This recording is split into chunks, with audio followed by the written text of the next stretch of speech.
نحمده ونصلي ونسلم على رسوله النبي الكريم الأمين الرؤوف الرحيم أما بعد فأعوذ بالله من الشيطان الرجيم بسم الله الرحمن الرحيم وإذ استسقى موسى لقومه فقلنا اضرب بعصاك الحجر فانفجرت منه 12 عينا قد علم كل أناس مشربهم كلوا واشربوا من رزق الله ولا تعثوا في الأرض مفسدين صدق اللہ مولانا العظیم۔ محترم و مکرم علامہ سید آغا جواد نقوی صاحب، علماء کرام، مشائخ اعظام، مہمانان گرامی ذی قدر، مختلف مکاتب فکر سے تعلق رکھنے والی عظیم ہستیاں اور ملک پاکستان کے طول و عرض سے تشریف لانے والے اس اتحاد امت کانفرنس جو جامعۃ العروۃ الوثقیٰ میں منعقد ہو رہی ہے میں تشریف فرما ہے۔ میں اس خوبصورت انعقاد پر، اس خوبصورت اتحاد امت کے عنوان پر بزم سجانے پر محترم حضرت آغا صاحب اور ان کی پوری ٹیم کو، منتظمین کو، مدرسین کو، معلمین کو مبارک دیتا ہوں۔ اللہ رب العزت آپ کی یہ کاوش، آپ کا یہ قدم اور آپ کی یہ مساعی جلیلہ اپنی بارگاہ میں قبول فرمائے،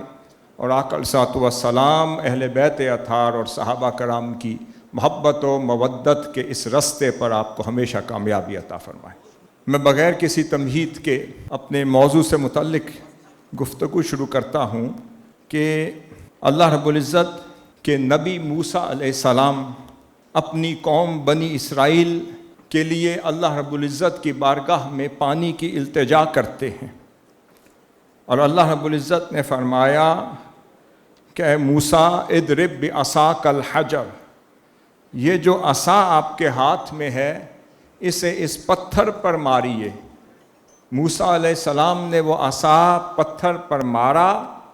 اور فانفجرت منہ 12 عینا، اس ایک ضرب سے 12 چشمے جاری ہو گئے، 12 چشمے پھوٹ گئے۔ اب یہاں پر ایک بات عرض کرنا ضروری سمجھتا ہوں کہ مارنے والے بھی ایک تھے، عصا بھی ایک تھا، حجر بھی ایک تھا، اور پھر پتھر بھی ایک تھا، عصا بھی ایک تھا، مگر اللہ رب العزت نے برکت یہ عطا کی کہ ایک ضرب سے پوری اجتماعیت کے مطابق 12 چشمے جاری کر دیے۔ پتہ چلا وحدت امت سے وہاں اجتماعی امت کا ایک وجود عطا ہو رہا ہے۔ اب یہاں پر پھر فرمایا قد علم کل اناس مشربہم، ہر قبیلے اور ہر گروہ نے اپنے اپنے مشرب کو پہچان لیا، اپنے مسکن کو پہچان لیا، اپنے ماوا کو پہچان لیا، اپنے مبدا اور اصل کو پہچان لیا، اور اپنی سرابی کے اس ذریعے کو پہچان لیا۔ اب سوال یہ پیدا ہوا کہ وہ 12 قبیلے تھے، اللہ رب العزت نے 12 چشمے عطا کر دیے، ضرب ایک تھی مگر 12 چشمے کو اللہ رب العزت نے ویلیڈیشن عطا کر دی، ان کو توثیق دے دی اور ان کو اوتھینٹیکیٹ کر دیا۔ پتہ یہ چلا کہ وہاں اللہ رب العزت نے صرف ایک شرط لگائی، اور وہ یہ تھی وَلَا تَعْثَوْا فِي الْأَرْضِ مُفْسِدِينَ، کہ یہ چشمے 12 ہیں، ہر چشمے والے کو اس کی خوراک بھی ملے گی، تشنگی بھی پوری ہوگی، پیاس بھی بجھے گی، اپنے اپنے مکتبہ فکر سے اس کی اصلاح بھی ہوگی، تربیت بھی ہوگی، رشد و ہدایت بھی ہوگی، اس کے عقیدے کی اصلاح بھی ہوگی، اخلاق اور تربیت کا سما بھی ہوگا، مگر فرمایا شرط یہ ہے کہ سرابی اس وقت تک ملتی رہے گی جب تک زمین پر فساد انگیزی نہیں کرو گے، امن و امان پامال نہیں کرو گے، اتشار انگیزی نہیں کرو گے، ظلم نہیں کرو گے، انسانیت کے ٹکڑے نہیں کرو گے۔ اگر امن والے بن کر اتحاد امت کی لڑی میں پروئے ہوئے خدمت دین کا کام سر انجام دیتے رہو گے، تو میرے نبی کے در کی خیرات تمہیں ہمیشہ ملتی رہے گی اور یہ چشمے پوری امت کی سرابی کا کام سر انجام دیتے رہیں گے۔ اب یہاں پر میں اسی کی حوالے سے اسی کے ضمن میں دوسری آیت کریمہ آپ کے سامنے پیش کرنا چاہتا ہوں کہ اللہ رب العزت نے سورۃ البقرہ میں فرمایا، اعوذ باللہ من الشیطان الرجیم، قالت الیہود لیست النصارى علی شیء وقالت النصارى لیست الیہود علی شیء وہم یتلون الکتاب۔ اب یہاں پر اللہ رب العزت نے فرمایا کہ وہ یہود کہتے تھے کہ نصرانیوں کی بنیاد کسی شے پر نہیں، یعنی وہ ان کا عقیدہ درست نہیں، اور نصرانی کہتے تھے کہ یہودیوں کی بنیاد کسی عقیدے پر نہیں، ان کا عقیدہ درست نہیں۔ اب آیت کریمہ کے پہلے حصے میں یہود نے نصارہ کو گمراہ، جاہل اور بیکار قرار دے دیا، اور اسی آیت کریمہ کے دوسرے حصے میں نصارہ نے یہود کو بیکار، بدعقیدہ اور اپنے رستے سے ہٹتا ہوا قرار دے دیا۔ اب اللہ رب العزت نے دونوں کا موقف وہاں بیان کر کے قرآن مجید میں فرما دیا۔ اب قرآن مجید تو اوپر نیچے بات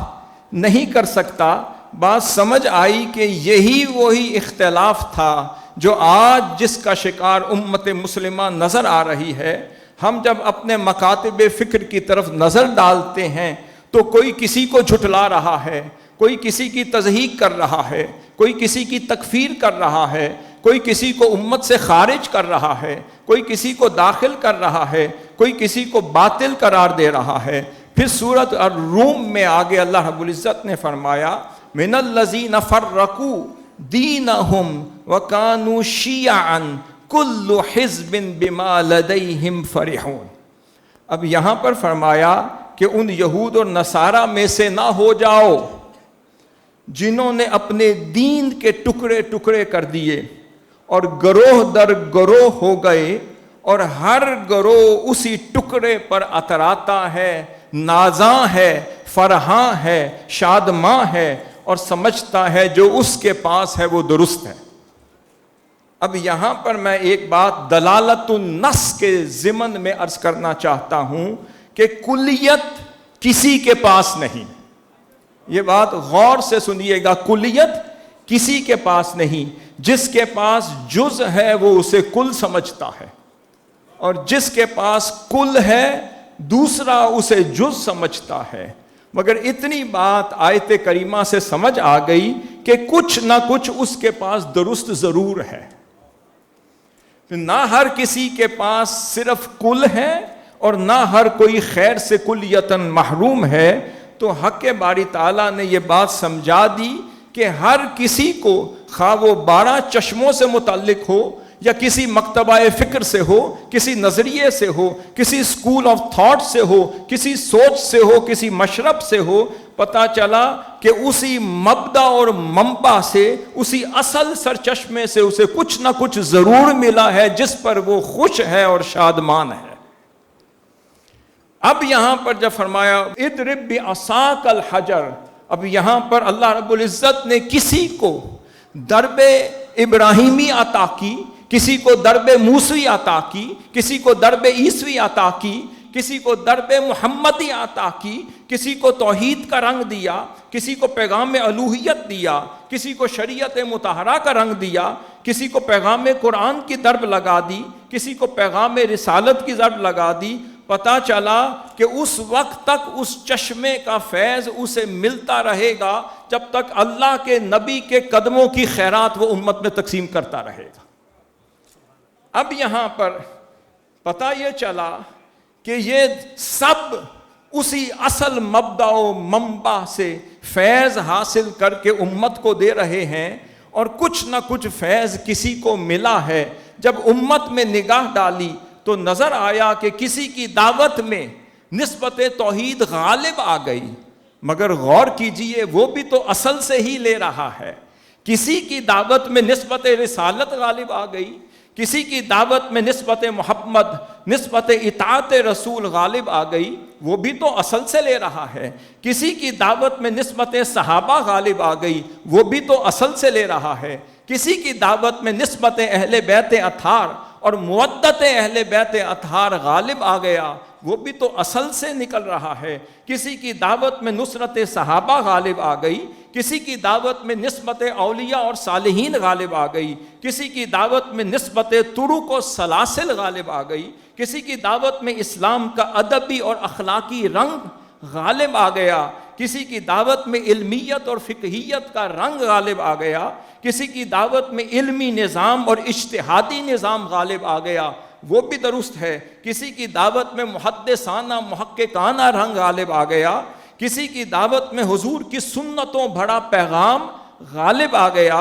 کسی کی دعوت میں صحابہ کرام کا مجاہدانہ انقلابی رنگ غالب آ گیا، کسی کی دعوت میں اہل بیت اطہار کا عصمت و طہارت اور اثار و قربانی والا رنگ غالب آ گیا، کسی کی دعوت میں صوفیاء، اولیاء، صالحین، اتقیاء کا فقیرانہ رنگ غالب آ گیا، کسی کی دعوت میں بالجہر ہو گئی، کسی کی دعوت بالسر ہو گئی، کوئی قلم کے ذریعے پیغام دے رہا ہے، کوئی علم کے ذریعے اعلان کر رہا ہے، کوئی زبان کے ذریعے ابلاغ کر رہا ہے، کوئی صحبت میں بٹھا کے تربیت کر رہا ہے، کوئی خانقاہی نظام کا احیاء کر رہا ہے، کوئی علمی مدارس، مراکز، مکتبات اور جامعات بنا کر پیغام حق پہنچا رہا ہے، کوئی علوم و فنون کا امتزاج پیش کر کے اعلاء کلمت الحق کی بات کر رہا ہے، کوئی تنگ نظری اور شدت پسندی کو وسعت قلبی سے مٹا رہا ہے،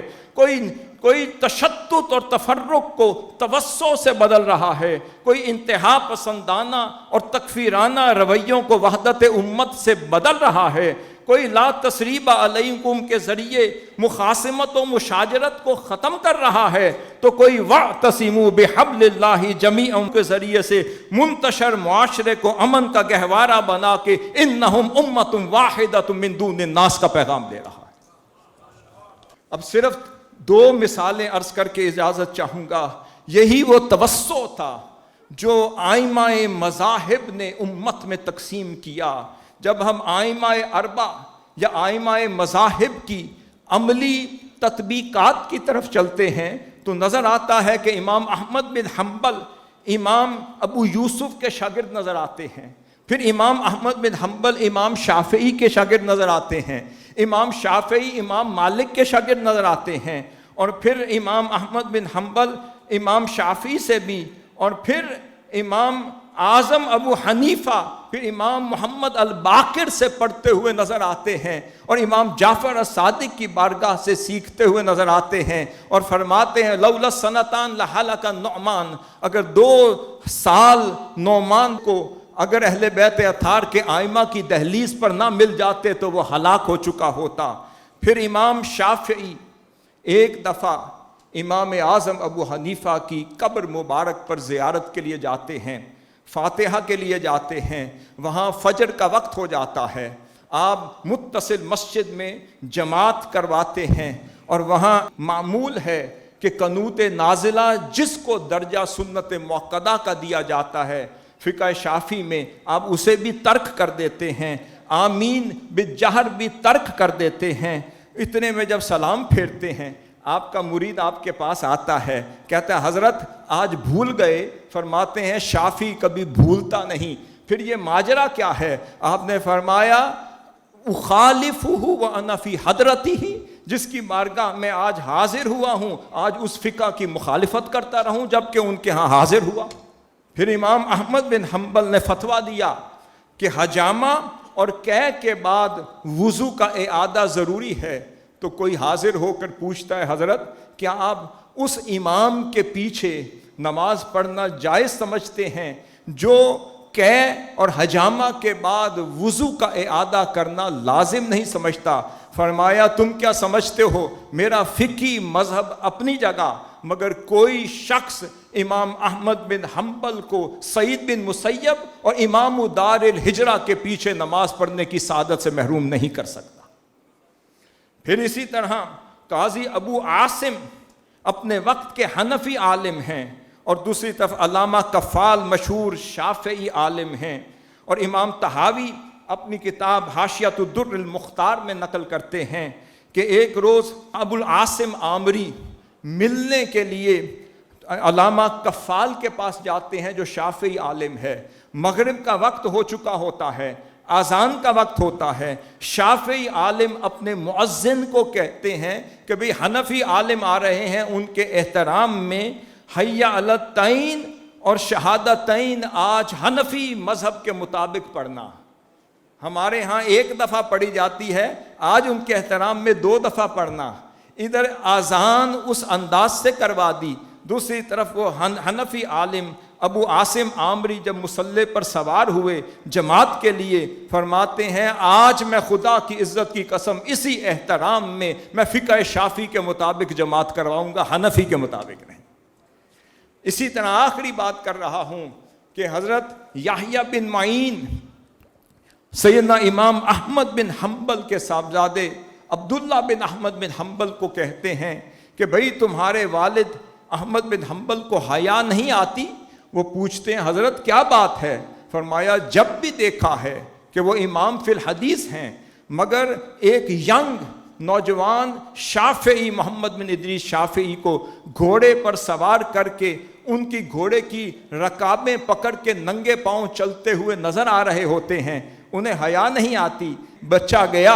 اور اپنے بابا کو پیغام دے دیا۔ ادھر امام احمد بن حنبل کہتے ہیں بیٹے اب یحییٰ بن معین ملیں تو انہیں میرا یہ پیغام دے دینا کہ تم میری رکابوں کی بات کرتے ہو، اذا اردت ان تتفقہ تعال فخذ رکابہ الآخر، اگر تم فقیہ وقت بننا چاہتے ہو یحییٰ بن معین، علامہ شافعی کے گھوڑے کی دوسری رکابیں ابھی خالی ہیں، پکڑ لو اور وقت کا امام بن جاؤ۔